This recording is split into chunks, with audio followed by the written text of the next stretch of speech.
Hello, hello. Welcome, everyone. I am excited today. We are going to bring you an interview about an upcoming event. I will be interviewing Young Mott, also known as Jalen Porter. And full disclosure, this is my amazing daughter, and I can't wait for you to hear more about the event that she has coming up. So, Young Mott, tell us a little bit about your story.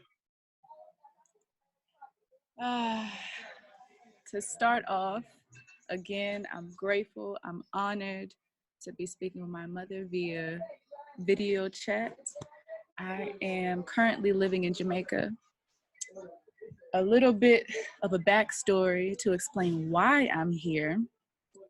I have gone through a journey, and this is my fifth time in Jamaica, and I will say that I call myself Young Ma'at or just Ma'at because of the journey that I am taking. So this is physically and spiritually, I am taking this journey.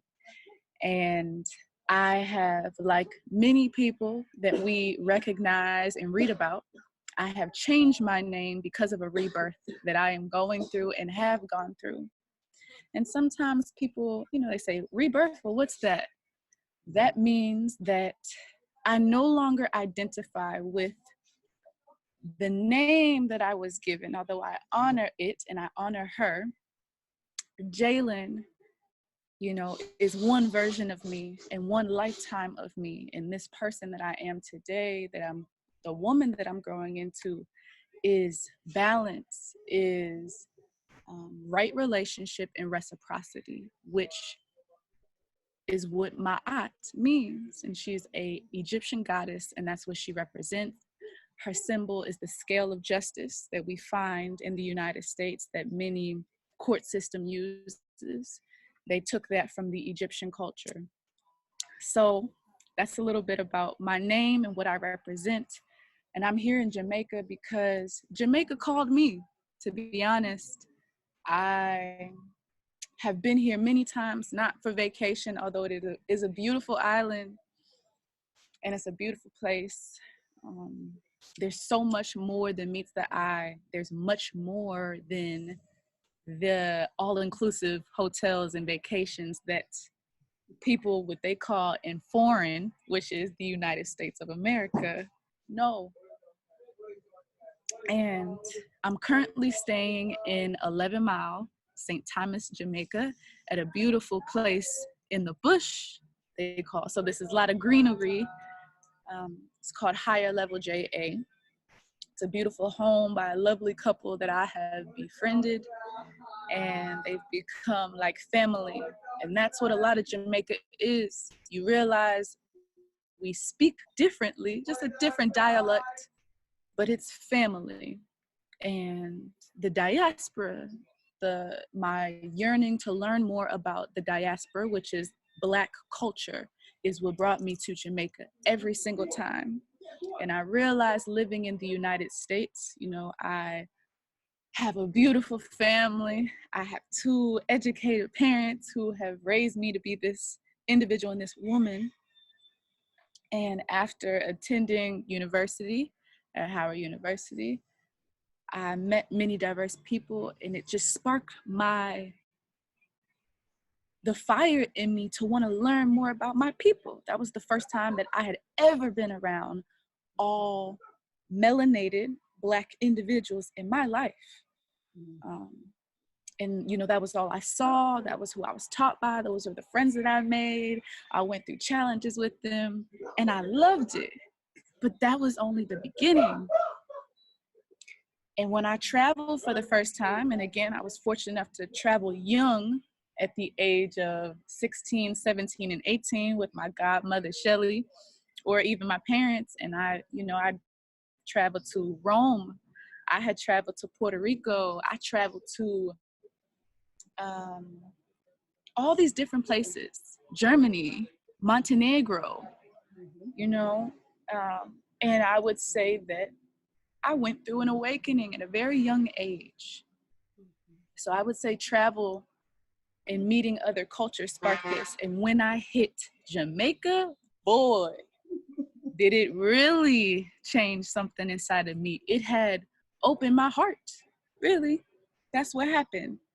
I opened my heart to people, to different situations, different foods, different cultures, a different way of living that I didn't know existed.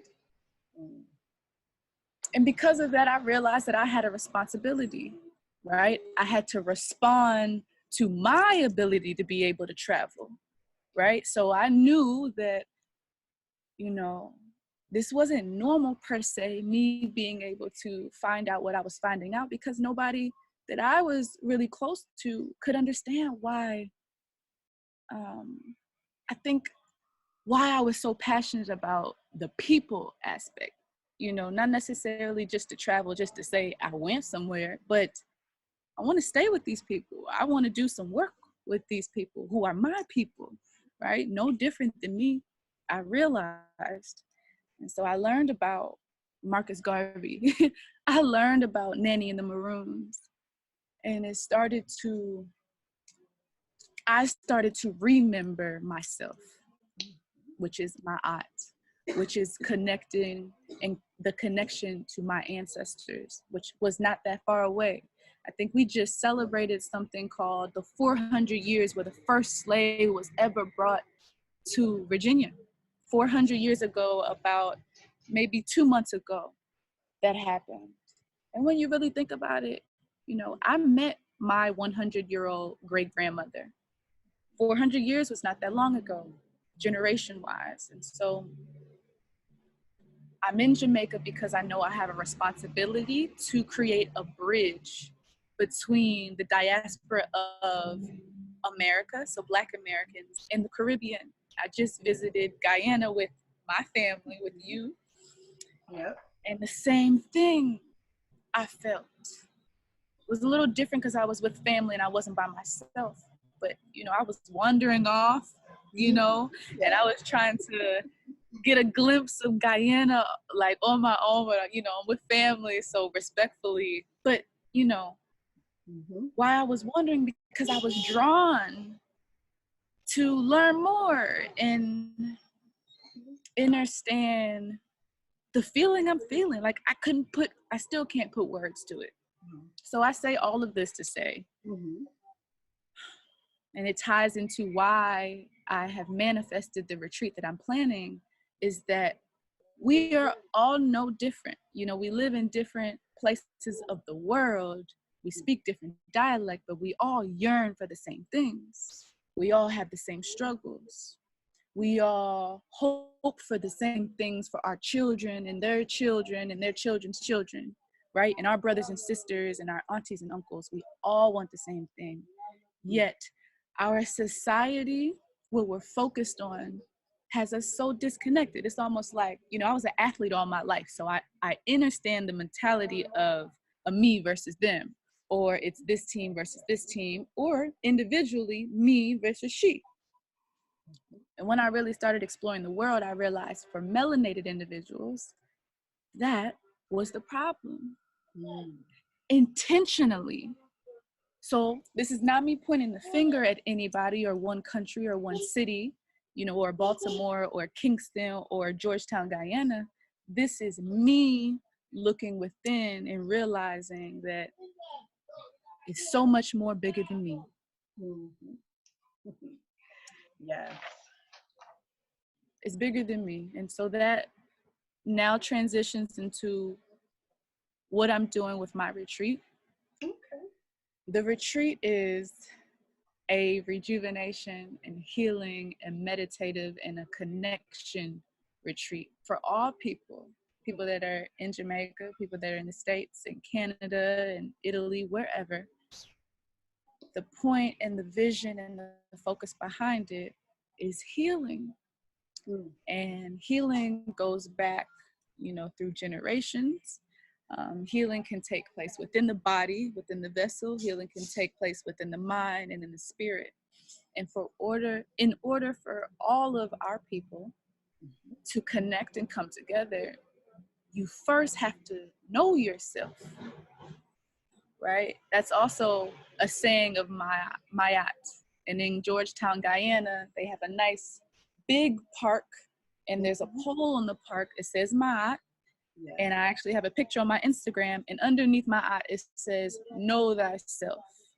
And that's also written on the Egyptian walls in ancient Egypt. If you don't know yourself, like culturally, energetically, you can't fully love yourself and accept yourself. And if you're not able to fully love and accept yourself, how can I fully love and accept my brother, my sisters, my mother, you know? And when I say that, I don't even mean literally like my blood brother or my mother. I mean my mother from another country, my brother in another country who looks just like me.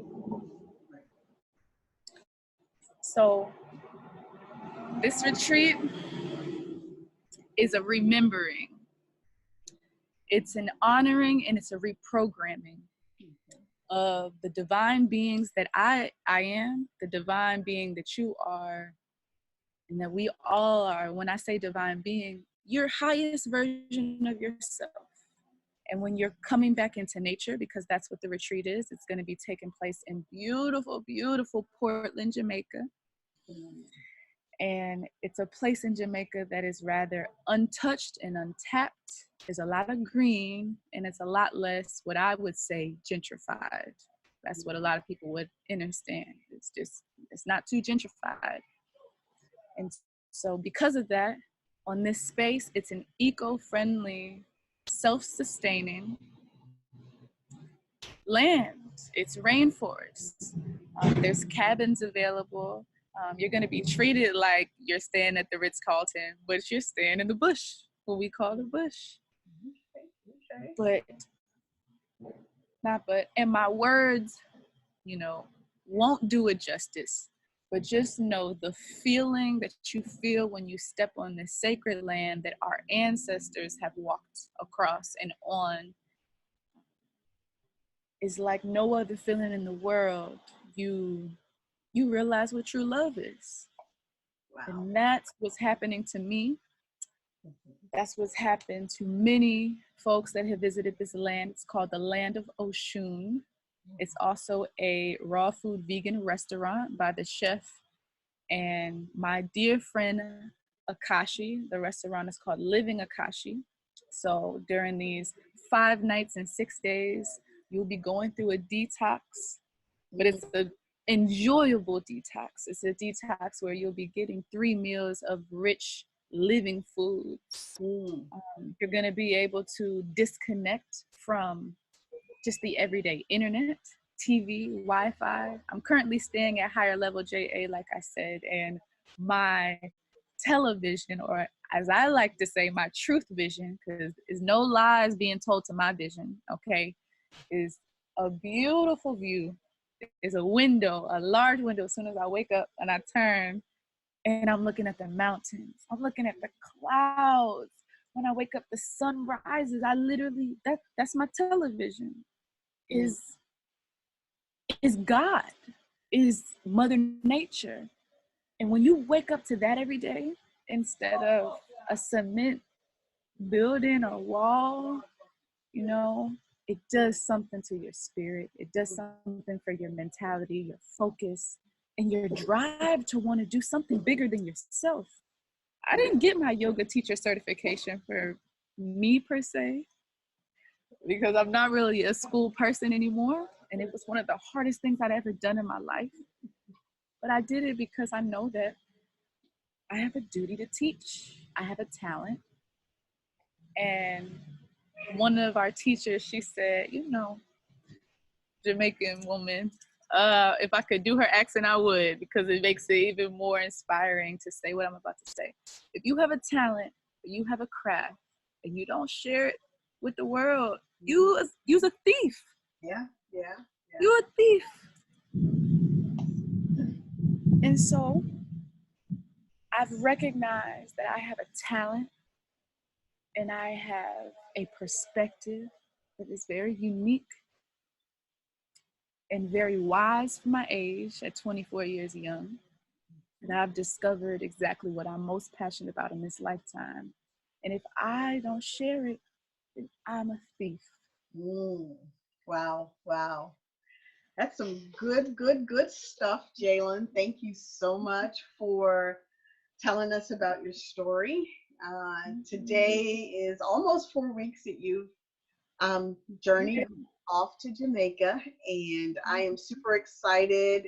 Correct me, but I believe yesterday you finished your teacher yoga Yes. training certification. That was a 200-hour course. Mhm. So we are very excited and proud of you. We're excited about what you're going to be able to share and teach and use your talents in Jamaica on the internet, so you can share it with us that might not be physically with you, and this upcoming retreat that you have planned.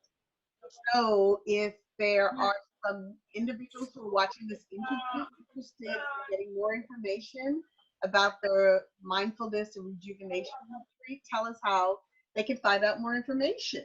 Yes, absolutely. So you can follow me on Instagram at young,